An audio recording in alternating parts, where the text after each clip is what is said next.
விண்ணின்று பொய்ப்பின் விரிநீர் வியனுலகத்து உள்நின்று உடற்றம் பசி. இதற்கான பொருளை காணொலியோட கடைசியில் சொல்ற நண்பர்களே. அதற்கு முன்னாடி வணக்கம் தோழர்களே, தோழிகளே, எல்லாரும் எப்படி இருக்கீங்க? இன்றைக்கான வேக்கப் டைம் அதிகாலை 5 மணி. எழுந்திரிச்சோடனே தண்ணியை ஃபஸ்ட்டு குடிச்சு முடிச்சிட்டேன் நண்பர்களே. ஹைட்ரேஷன் ரொம்ப முக்கியம். அதுக்கப்புறம் காலை கடனெல்லாம் ஒவ்வொன்றா முடிக்க ஆரம்பிச்சுட்டு பனியை போட்டு உடற்பயிற்சி கூடத்துக்கு கிளம்பிட்டேன்.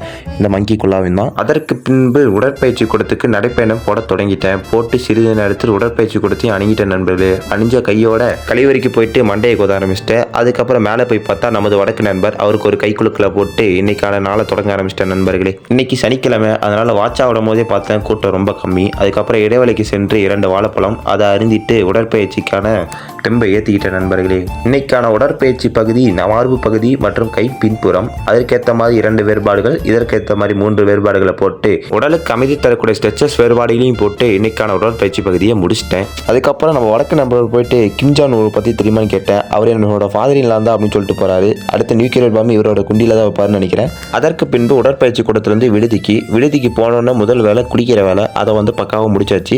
2வது வேலை சோறு திங்குற வேலை.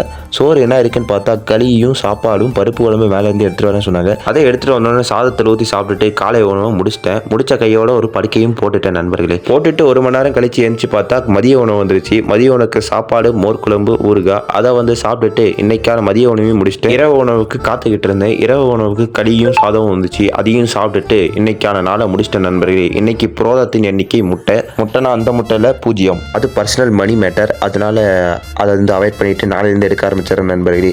அதுக்கப்புறம் பொருள் பகுதிக்கு வந்தால் வானிலிருந்து வேண்டும் பொழுது மழை பெய்யாவிடின் கடல் சூழ்ந்த உலகில் பசிநிலை பெற்ற உயிர்களை வருத்தும். அப்படின்னா என்னன்னா, வானிலிருந்து மழை பெய்யலைன்னா இங்கேருந்து எதுவுமே விளையாது நண்பர்களே. விளையெல்லாம் என்ன பண்ணுவோம், நம்மளாம் பட்னி தான், சோத்துக்கு சிங்கி அடிக்க வேண்டியதான். அப்படிதான் திருவள்ளுவர் சொல்றாரு நண்பர்களே. அதனால் மழை பெய்ய வைக்க அனைத்து விஷயத்தையும் நம்ம தயாராகிக்கணும் அப்படின்னு திருவள்ளுவர் அன்னைக்கே கணிச்சு சொல்லியிருக்காரு. That is the meaning of this kural. அதுக்கப்புறம் அடுத்த குரலுக்கு நம்ம வேற ஒரு காணொலியில் பார்ப்போம் நண்பர்களே. மீண்டும் அடுத்த காணொலியில் சந்திக்கிறேன். அது வரைக்கும் நன்றி, வணக்கம்.